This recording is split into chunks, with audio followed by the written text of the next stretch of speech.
And just to add on what I was saying before, like when you have troubled youth that get in trouble and they're ordered community service, you know, once they are ordered to work within the community and improve the community, then they take pride in that and what they've done within the community, and then that's going to make them want to continue that effort outside of community service. And if they see maybe another child messing something up or throwing something, they're going to say, hey, you know, I put my hard effort and my work into that, and please don't do that. And it'll kind of branch out, and you know, it starts with the youth. It's got to start with the youth. And if it takes troubled youth to do that, to learn and teach others, I think it could be a positive thing from a bad thing.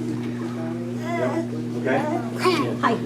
I have a lot of different words that cover all of those things, so I'm going to put them under opportunities, but they're all of the above. I think whenever anything is purchased, and a lot of people have mentioned some of these things, when anything new is purchased, obviously if we can keep universal design in mind, you know, elder, larger population, people with different kinds of challenges, no matter what they are, and obviously safety. There's so many new good quality materials for playgrounds that make them softer if children fall off something, etc. Low maintenance, I totally agree with the person that said if we can buy good quality things, which is hard because low bidders usually win. If we can buy good quality things that are safe and secure and aren't as open to vandals and destruction and kept up, then in the end, they usually last longer. But I think it's really important, the city only has so many people to do the jobs, and one of the words I wrote is partnerships. Obviously, you have to have professional people, and then you have to have workers that go visit the facilities, and then neighborhood support and team support. But things, obviously, anything from barrels to benches to lighting, low maintenance. I also wrote bathrooms. Nowadays, you know, you have to be careful. It's not an unsafe place for people to do bad things. So self-cleaning bathrooms exist in this world. Do they cost a lot of money? Yeah, but you know, if we had a few in this city and they were strategically placed. Accessibility for all, again, universal design, help someone in a wheelchair and someone in a baby carriage or a bicycle. And opportunities, events. It's a multicultural, diverse community that's changing by the day, and what might appeal to one doesn't appeal to another. But I think the city is enriched with everything from wonderful ocean front to a great woods to all sorts of neighborhood parks and fields. And there's enough opportunity for all different kinds of people to find a place to find some space that they could use and be safe and enjoy it. And of course you have to remember the abutters with lighting and noise, parking. You know, it might be fun for you if you get out of work at 11 o'clock at night to go play basketball. I live across from a playground. But maybe if I have to go to bed early and get up early, it's not so fun for me. So I think the city tries to offer different kinds of diversity as far as events, whether it be a rental group or something sponsored by the city. And I think that's great. And I think there's enough spaces and places. I don't live in Lynn, but I've worked in Lynn over 30 years, so I come here 5 to 7 days a week, so I feel like I have a little sense. One place I'm concerned about is the Common. I work with older people and disabled people. And ever since I've come to Lynn, all I've heard of what it used to be like in its day. I think there have been some improvements, but I'm going to take a group walking tomorrow, and that's why I'm here. I read a little bit about the improvements on the Lower Common, and I'd like us to see what is, and then go again and see what's going to be. We're concerned about getting there safely, because the traffic, so many people drive so fast and are rude. And that, I think, to any of our spaces, we need safety to get there, and we need good crosswalks, and we need good lighting, and we need enforcement so people don't have to run across streets to go enjoy some open space. And I think what you and the city is doing is great, and asking for community input. Thank you. Thank you. Okay, yeah, sí. Yo tengo una, para los niños menores de 5 años.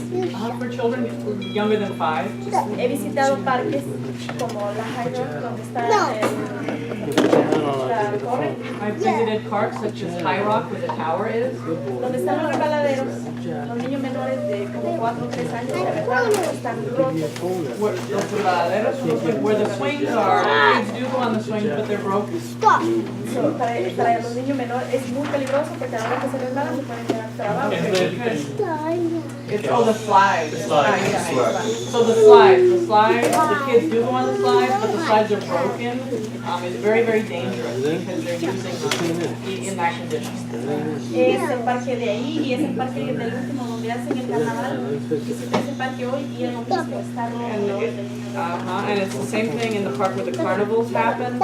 Same situation with the slides, which are broken and which are still being used by young children. Entonces sería un poco recomendable de que traten de ver esas situaciones porque los niños pues van en búsqueda de eso. Because it would be really recommendable for the city to consider making these repairs because kids go there to go on these slides. So go back to the question again. Es un asunto de ley. Any other opportunities? I was going to say something, you know, a good strip that was for Highlands. And what we did is we got little garbage pails, little white garbage pails, and we stuck them to trees and light posts and things of that nature. And that's how we keep the garbage contained when you come to Highlands. When you get on Essex and Rockaway, your way coming up the hill, when you see those garbage cans, I'm the one with the shopping cart with the garbage bag that's walking up and down.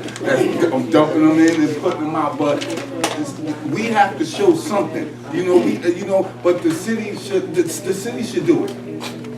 It shouldn't be every Tuesday that they come, and then I used to see garbage men when I moved out here in 2007. I used to see a garbage man, 2 of them used to get out, pick the garbage up. They got one guy with some truck that's sitting in the truck with some button and the garbage is, and I'm like, and then every time I come out and I walk to the store, I'm like, man, they didn't touch this garbage.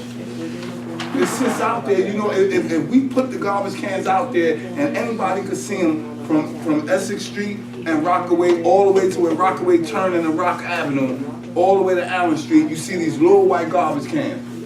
We put those garbage cans there and we the ones that gotta empty them. Yes, you had some opportunities. Well, yes, the opportunities present themselves, and mainly because of what we've already been talking about, the friends of groups. People, as individuals or communities, take advantage. But what if everybody in the room adopted a park, and then you got 3 other people to help you? And it doesn't mean just going out and looking at it, but it means making reports, doing inventory.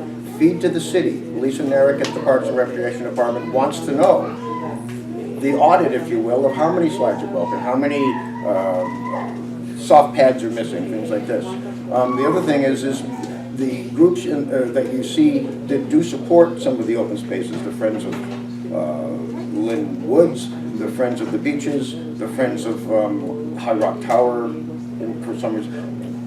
These are activist groups that actually promote and get some action from the city. Now the thing is, you don't go out and say, we're going to do all this and expect nothing in return. You do it as a partnership with the city. We'll do the labor, but if the city brings us the soil we need, we'll make the piles. If they will come and pick up the debris that we've picked up in routine and things like that. This is the partnership, and this is the opportunities, this is the friends of groups.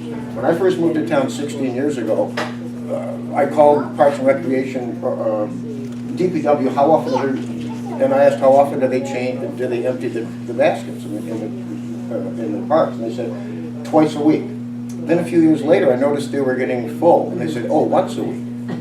Then I would go weeks, and then I would call and say, how often is that emptied? And she'd sigh and say, which one is it? So it's almost on demand, squeaky wheels get the grease. So start being squeaky wheels.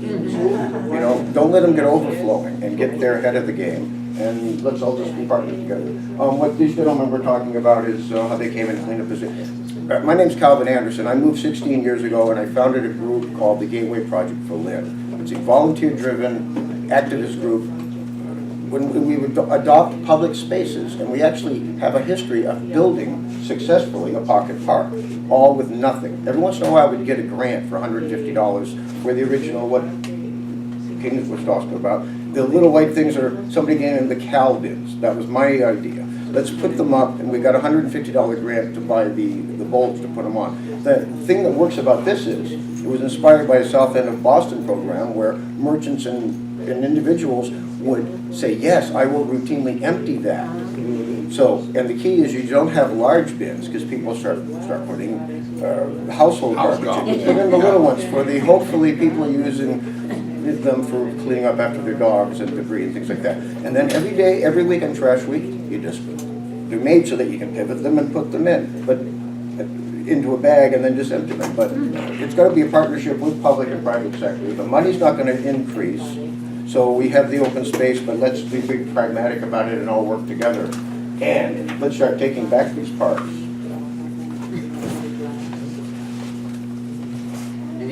I think what the big opportunity is bringing people into our city. I think, you know, I've worked in the restaurant field. I think we have great places where food trucks are something that are building up really, really big. We should have food trucks down the beach. We should have a food truck festival on the commons. We should utilize, I've been in towns and cities that have town days. Yeah. We have individual nationality days. Let's come together as a community and as a town of Lynn and have a Lynn Day. We have all different parks and we could do it on one particular day. You want to come visit the Commons? Come visit the Commons. You want to go to High Rock Tower Park? Go to High Rock. There's something going on. What we need to do is we need to bring the people into our city and set something up through the summer where we have something going on continuously to keep people involved. If you just leave it as an empty park and there's nothing going on the weekends, it's an empty park.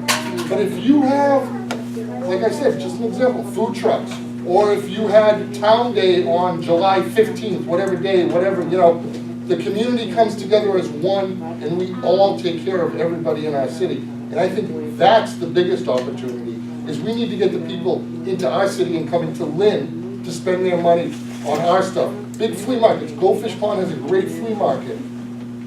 The Commons on a Sunday, people are playing soccer. Let's utilize that. I understand, you know, there's other fields and stuff for that. But let's start utilizing our open parks to bring people to the city to come visit us rather than on a Saturday and Sunday, us leaving Lynn and going to other cities to do things. Let's do them here in our own city.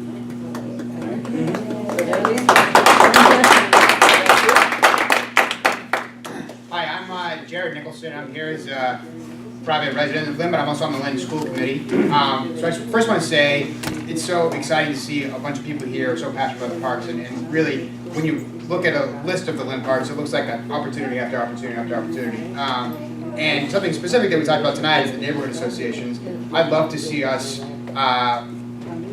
develop those, invest in those as neighbors, as individuals, and also see if we can get the associations to work together and learn from one another and like figure out what's working in one park might work in another.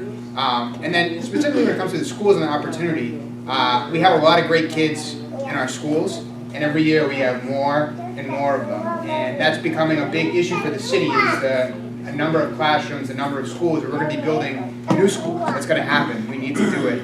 And I think, you know, thinking about brainstorming here and getting the advice that we're getting from NAPC, I think it'd be helpful for us to get interesting examples of how we can use public buildings like schools as great public places that are open to the community. Now, there's a lot that goes into that. You got to make child safety the #1 priority when you're talking about schools, and you know, there's a cost to using any kind of facility that, and schools need to be, you know, 100% meeting the needs of the students, but it's also a potential opportunity as a community resource when we're being creative about building new schools. So.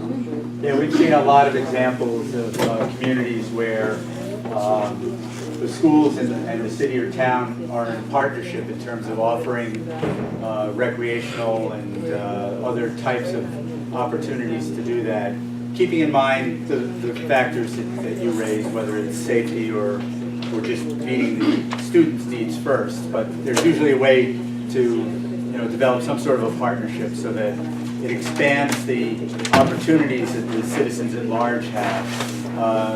some schools have like men's basketball leagues on Saturdays or at night, things along those lines. So there's a lot of opportunity along those lines.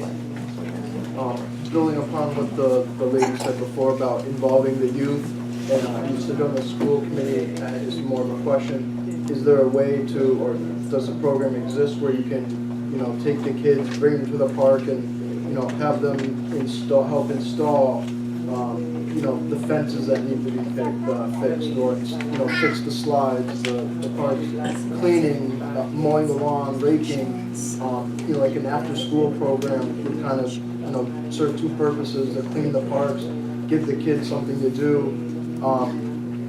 Are there programs like that? Is that something that is possible? Like the technical schools, they might have something where, building a shed. I know the goldfish pond involved the kids before, building a shed. I mean, if I was in school, I think that would be a great thing to do, if it's a shop class or, even, community service for college applications. Yeah, I mean, so to answer your question, we know kids are doing a lot of community service in Lynn, and I think one of the things that we're taking a look at is how to get a better sense of what that is all put together, so we can get a better sense of where everyone's going, and if there's a way that we can be helpful in helping kids identify projects where they can be helpful. And we also have a lot of outside groups that work with kids that are serving the community. So I think someone from Raw Arts was here earlier, and Raw Arts does really interesting work on our public spaces with public art.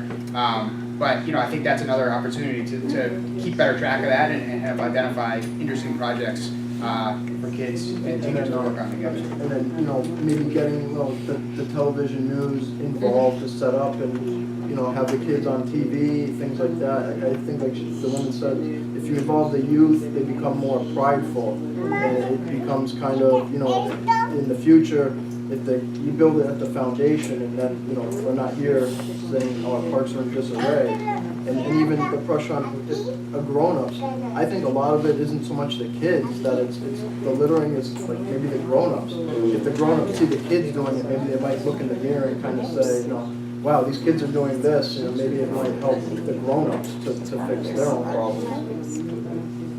I think the kids too take pride in it, because I know my kids go to Lynn Woods, and they, after school, a bunch of kids just started their own little thing and went down to Lynn Woods Reservation and picked up trash every day. And just did it because it was so gross, and they don't want to play in that either. I personally think it's the adults are more problem. Yeah, well, that's what I mean. I know you can't do it during the school thing, but it's a great idea to get them together. At least 4 or 5 years at the Robert L. Ford School up in the Highlands, we had a garden there. They dismantled the whole garden, and every Friday when the children had lunch, Dr. Crane was the principal. She brought them out there, and we taught them how to eat properly, because there was a lot of things going on with obesity in young children, 8, 9, and 10 years old. All that was swamped. This summer, last summer, we tried to do Camp Creativity, but how can we do a camp in a park with nothing but a garden? There's no swings, no benches, no slide, no nothing. And this is what we face in the Highlands. I spent a lot of years in Beverly, and Dame Street Beach is very similar to Red Rock with regard to the views of the ocean and whatnot. And I will tell you that Dame Street Beach Park in Beverly has picnic tables, it has grills, and they are utilized all the time. People want to go on a picnic. I noticed that around here, there's a lot of the parks are dedicated to sports. What about the families who might want to sit out and picnic? You have to sit on the ground. I think picnic tables, grills, I think would enhance many of the parks within the city of Lynn. We definitely could use that due to the fact of the time that we're living in now. Our children are really not on the street. I mean, they got cell phones, they got computers, laptops, PlayStation 3. They need to go on the street for. To ask them to go buy a loaf of bread is like horrible. You got to actually fight with them to get bread. I mean, but you really can't be mad at them, because look at everything that they have. I mean, cell phone come with everything: Instagram, Twitter, MySpace. I mean, really, like, go where? I mean, I don't even argue with my kids no more. I go to the store, I just be like, all right, What you need? I go to the store for them. You know, so because there's nothing outside for them. We gotta have something, we gotta put something there for them to make them wanna get, you know, kids are overweight not just because of what they're eating, but it's the lack of activity. They eat and they sit. You give them a cell phone, give them some Wi-Fi, man, listen, you'll lose them kids. You'll wake up one day with a grown man or a grown woman sitting in your house. Yeah, one of the things that we're trying to do in general is make that connection between how land use impacts public health and vice versa, and it gets at a whole range of issues. Recreation and parks is just one small piece of it. There's a whole bunch of other issues that are, you know, well beyond the scope of what we're doing here. And then you. Yeah. See, what I think that I'm hearing is that the city of Lynn has to look outside of the city and see what other cities and towns are doing to have a successful, healthy quality of life.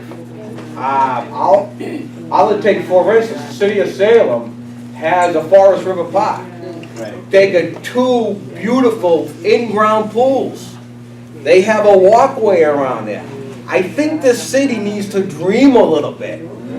Be this utopia. You know, how come we can't have that? You know, Lynn, throughout all the decades, is saying, how come we can't have that? How come we can't have this? I think the city I think the city has to be bold. They gotta spend some money through state and federal grants. They gotta start thinning it out. They gotta start thinning all these old buildings out that are vacant. They're putting boatloads of money in to renovate and make it green space. You know, you have to, you know, there gotta be money out there. Get rid of the old buildings, make some green spaces. I think the kids down here would love to have 2 huge built-in swimming pools. In-ground pools. Give them somewhere to go. Seriously, it gives them, listen, it gives them some healthy alternatives. It gives them some, I mean, they have the Lynn Tech Field. That's an indoor pool. When it's 85 degrees out, who wants to be inside? Have it outside. The city of Lynn has to look in other cities and towns. They gotta start thinning out. They gotta start thinning out this part of the city. They really, and they need to redevelop it. They need to replan it, and they need the input of the citizens. What do you guys want? You know, you need. Look out in Beverly. Look out in Salem. Look out in Peabody. Got a beautiful bike path. It goes from West Peabody all the way down to downtown Peabody. How come Lynn can't do that? You know why? We get old building structures that are suffocating the city.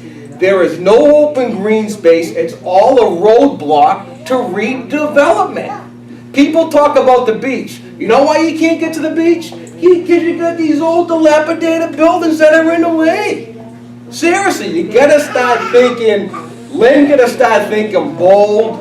You gotta be dynamic.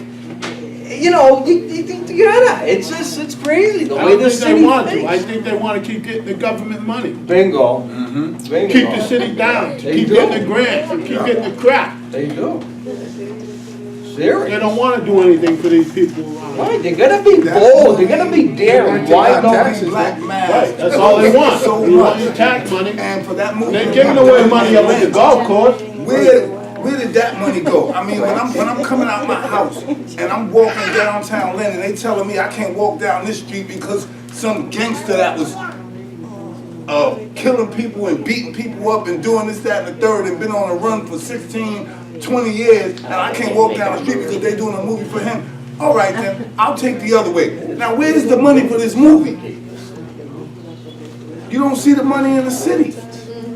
Okay, I got 2 things. I'm glad you mentioned the bike path, because that is vital for our city. We're the only link left for the bike trail, the rail trail to the city. There was a proposal a few years ago that was virtually free.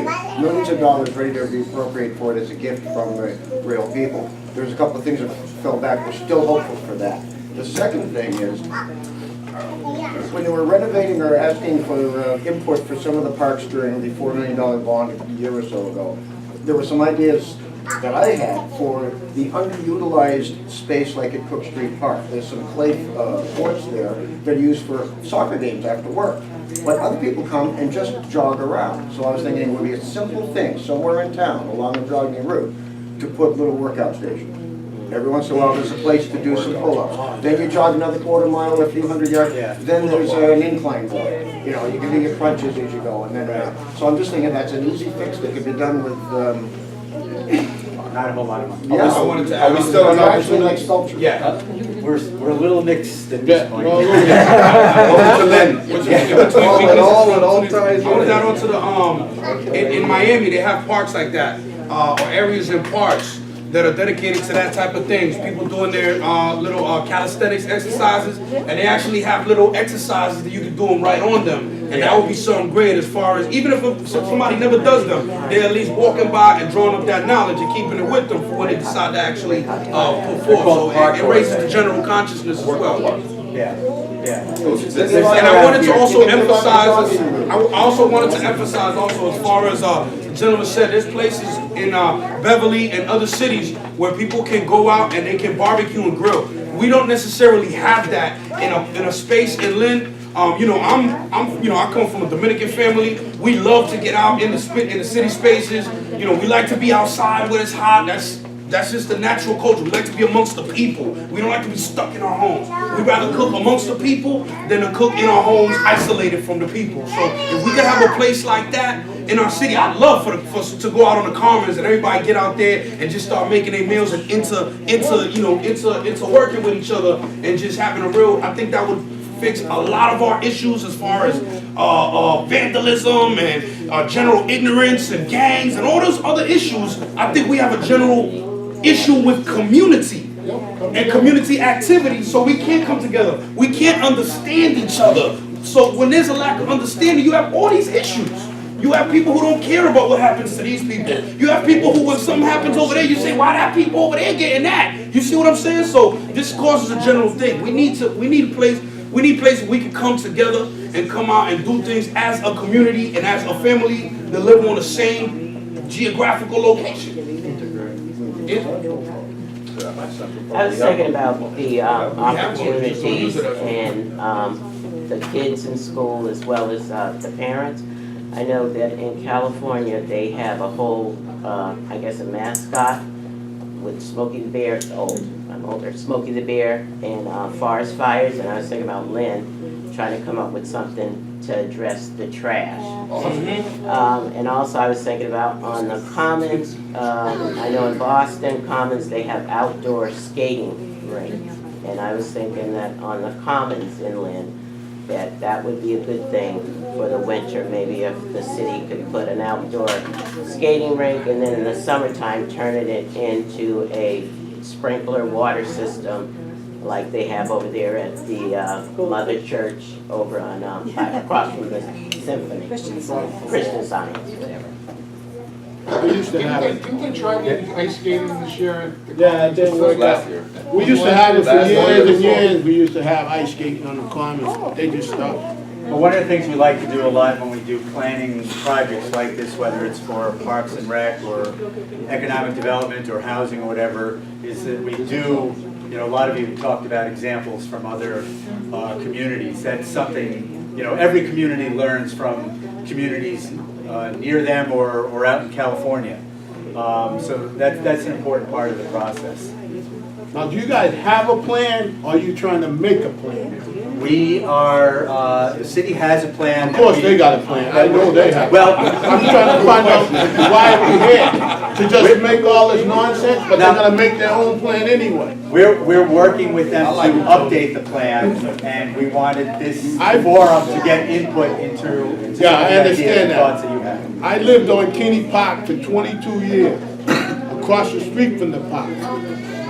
And every year I go down and I complain. And they do nothing. They hear what I say, but they still do what they want. So I'm trying to find out why we're here, just to say what, to vent, and they're still gonna do what they want, or they're gonna make a change with what we say? I'm hoping that any plan that we help them write will result in some new ideas, some changes. But the production of a plan by itself doesn't necessarily, what we want to do is also create a plan that can be implemented. So we want to make some recommendations that are... But they have a plan, we didn't hear anything that what they're gonna do with their plan. How do we find out what their plan is? Yeah. The existing plan is online, so if you wanted to look at it. And then, what we'll be doing next is to take this input, take other work that we've already done, and try and come up with some recommendations. And I think this has been very helpful because we've heard things that we haven't heard before. At the same time, a lot of things that I'm hearing tonight, I hear in other communities. When I look at that question that I asked about, what are some of the biggest problems that you see in your park and rec facilities? Trash, disrepair, those aren't unique to Lynn, unfortunately, but... Right, but when they gonna do something about it? I lived in that park 22 years, and I complain every year. And it's the same thing. Well, hopefully we'll be able to come up with some new ideas that may lead to some improvements. I think our hope is that after the plan is written, that there will be some changes.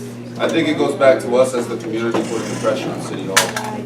I think. Yeah, you can say that, man, but I went to that meeting two weeks ago about that development. Right. On the water. At the museum? No. Okay. On the Chevrolet, on the water. They're going to put the condominiums over there. And they had a whole community there complaining about the condominium. And all the city councilors sitting there listening to what the people have to say.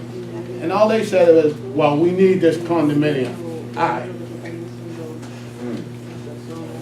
What we have is an opportunity to organize, guys. What's going to get it done is relentless effort. So this gentleman right here says he calls every year. You might need a call every month, man. Right. Here we are. We're talking as a community about bringing everybody together. This guy mentioned it over here. I think Calvin talked about it before. This is your group. This is your group right here.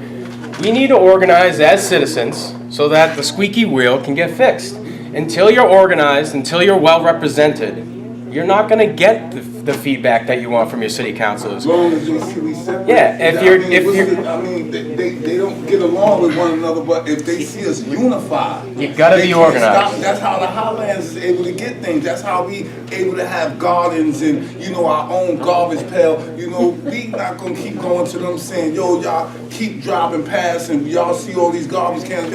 I put a garbage bag in my shopping cart and I go out there shopping for the garbage. I go right to the board school, bag it up and put it in. And keep in mind, I ain't lived in Massachusetts 10 years yet. I ain't been out here a decade. I've been out here 9 years. Thanks for being in the community, dude. Thank you for being part of the community. This is how we was raised in New York. In New York, this is actually how we was raised. When I moved out here, it just seemed so different. And then I guess that's what made me say, hold on, I gotta come out here.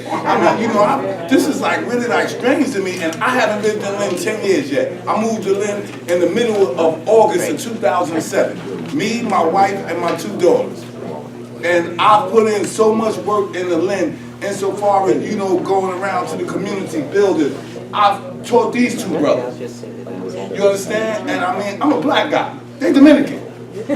So there's no separation when it comes to civilizing or dealing with people. And we, when we come to the term that we're all one, we're still, Black lives matter. Yo, we're all humans. Human lives matter. Well, what that's going to take, I hear you. You got to go to different sections of Lynn and do it all at once. Not just and I love that. You know what I mean? That's great. But if, for example, people from Ward 1 came down and started cleaning up here, we went over there. You know what I mean? Just I know.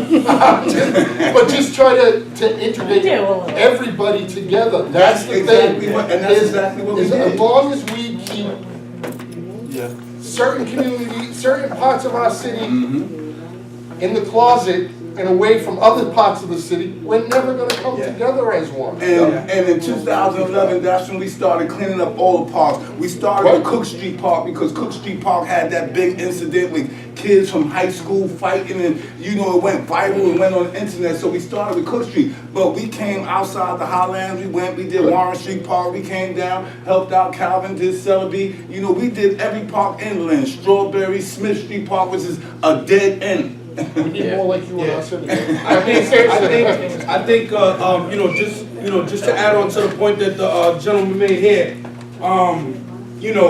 I think that everybody here has a group of people that they could probably influence, because everybody that came here has to have some sort of initiative. There's there's nearly 100,000 residents in Lynn, Massachusetts, and we got a handful of people here, and judging by all the voices that I've heard tonight, people seem that they have a consciousness about the things that's going on, and they're not afraid to be vocal about it. So we all have our people that we can reach. So I think that we all do need to perhaps find a way to stay in contact with each other, so that when we say, oh, we got something going on, we can reach out, because I think that that's another great part of the problem in Lynn. We don't know what's going on. You know what I'm saying? We're not in each other's communication range. Not every person of the Hispanic household is reading the Lynn Item or going to LynnHappens.com, or there's a community rift that's happening. What about like social media? Can somebody get a Facebook page? They got a Lynn Facebook page. They got a Lynn Stop the Violence Facebook page. They got a history of Lynn. I think I learned so much. What about just parks? Like just just community meeting, like set events for community meetings. There is an email, and there is an organization called Neighbor to Neighbor that they started, and it's basically Lynn residents, and they break you up. You might know more about how to explain, because I just signed up for it. But they break you up in like Goldfish Pond, Pine Hill, all the different neighborhoods. But you can post on there. It's like having your own web page portal for communication for the residents of Lynn. And you communicate if you have a break-in, you communicate if you need a carpenter, babysitter, or whatever. And also on there I found out they were having a meeting, I guess about, this is how I found out about this meeting and stuff. So you can post meetings, you can post whatever you want, but it's called, can you explain it more? Because I know you're the one that probably sent it to me. Actually, I think you might be referring to the Community Minority Cultural Center and the webpage we set up a little while ago. Neighbor to Neighbor is a community group, and it's involved in some of the same issues we talked about tonight. Probably the best place to go is to their webpage, Neighbor to Neighbor. I think it's n2nma.org. Neighbor to Neighbor Massachusetts, and that way you can learn about the organization. And we are looking for new members. The Community Minority Cultural Center is just being reinvigorated now, but that's actually a resource for everybody in Lynn. It's not just for people of color or any minority, it's for everybody. It's to empower everyone. And there's a Facebook page for that organization as well, and those are two good places to start. Okay, we need to get out of the room, but I want to thank you all. This is really helpful. If you could return your remotes. Okay. Thank you again for your participation.